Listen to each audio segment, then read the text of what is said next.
Hi everyone, hope you're doing okay despite the lockdown. So in the next 5 minutes, I'm going to share three things with you. The first is I'm going to share a story about myself, and you've got to decide whether you think the story is true or not, whether you think it's made up or whether you think it's actually something that's true to my life. The second thing is I'm going to throw in three random words during my sentences in these next few minutes, and these words shouldn't be there. And it's a little bit of a challenge. See if you can pick up these three words by the end of the message, or you might have to just watch it back a few times to see what those three words are. And then the last thing, and perhaps the most important thing, is I want to remind you today that in times of doubt, that we can hold on to the promises of God. Right, so let's get started first with the story. So here it is. You decide if you think this is true or not. So I was part of a band in the late 1990s. Can you believe it? I played an instrument and the band did pretty well here in South Africa. The band's name was Cinema, like the movies. I know it sounds a bit dumb, but we thought it was pretty cool. So I was part of a band called Cinema, and we had this one hit song called My Kind of Girl. So I don't know, do you think it's true? Do you think it's made up? Have you seen me sing or play an instrument before? But what you can do is you can Google it. Google the band Cinema, have a look for the song My Kind of Girl, and watch the music video and see if you can find me playing a musical chandelier instrument and in the video, and then you'll know whether it's true or not. Now, somebody else who heard a story and they weren't sure if it was true was Thomas. The disciples came to him one day. This is after Jesus had been crucified. You can find the story in John chapter 20 from verse 19. And they said to him, Thomas, Jesus is alive.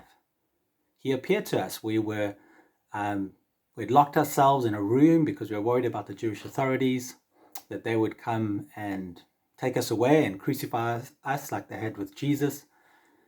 And we were there, and Jesus appeared to us, and he showed us the wounds in his hands and his side. And Thomas said to them, guys, I don't believe it. Unless I see Jesus for myself, I don't think that story is true. It's just unbelievable.